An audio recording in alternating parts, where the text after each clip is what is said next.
Pro-Gaza youth movements sweeping America. Students protest against Israeli aggression on Gaza Strip everywhere in America.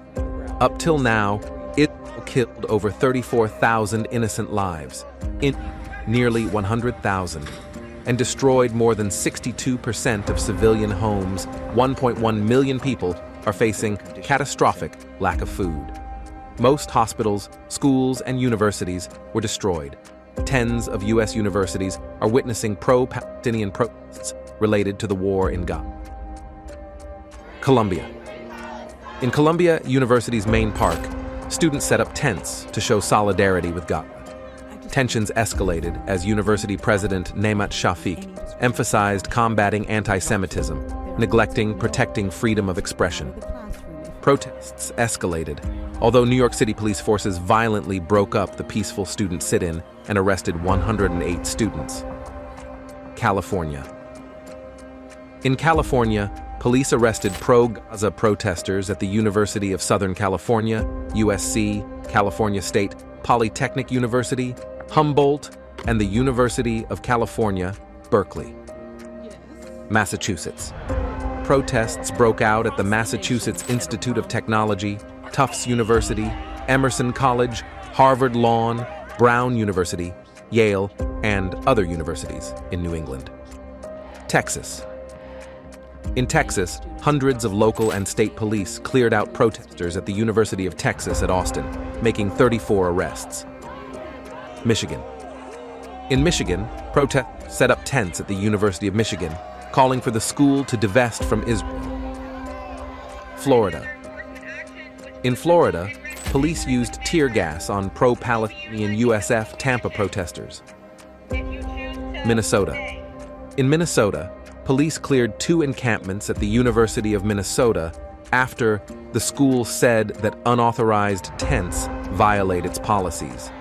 Additional protests have been reported in recent days at Vanderbilt University, the New School, the University of North Carolina, Northwestern University, and the University of Pittsburgh. Protesters' demands. Protesters demand the following: permanent ceasefire in Gaza, stop American military aid to Israel, ending research collaboration with Israel, ending university relationships with arms suppliers, amnesty for students and faculty members. Protesters all over America include Jews, Christians, and Muslims. Methods and tools of protests: pro-Palestinian and anti-Israeli aggression chants, banners, media, and propaganda materials. Some protesters resorted to holding prayers, giving sermons, and singing. Organizers refuse any form of violence against anyone. Reaction of university administrations. Columbia University suspended dozens of students. Yale University arrested over 60 demonstrators. Several universities arrested over 600 students. Impact on campus life. Protesters never disrupt any lessons or classes. Nonetheless, some universities resorted to canceling classes or using distance learning mechanisms. Pro-Israel responses. President Joe Biden condemned anti-Semitic protests. Former President Donald Trump described the protest situation as chaos. Pennsylvania Governor Josh Shapiro denounced university administration for failing to ensure student safety. Many politicians called for the use of force against the protesters. No pretext to silence. Political views. New York Civil Liberties Union Executive Director Donna Lieberman stated that officials should not conflate criticism of Israel with anti-Semitism or use hate incidents as a pretext to silence political views they oppose. Praising the protests.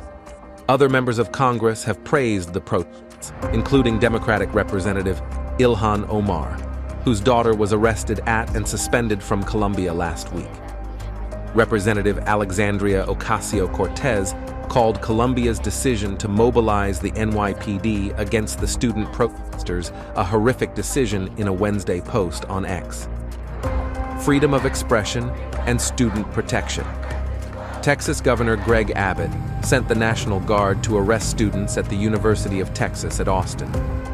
Instead of soothing protests, Abbott's action fueled them. The crisis revealed universities' failure to fulfill their dual obligations to freedom of expression and student protection. Pro-Israel falsely accused students of trespassing and violating university culture and dialogue.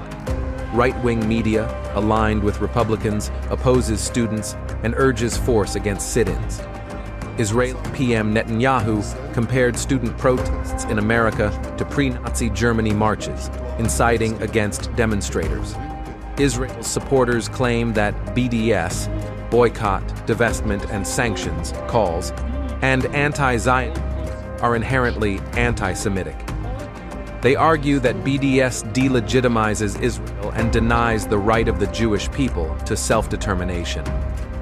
Universities have struggled to balance their goals of protecting freedom of expression and combating anti-Semitism since the outbreak of the aggression on Gaza. Pro-Israel lobbies and politicians anticipate protests waning with the semester ending. These are their desires. However, the winds do not blow as the vessels wish.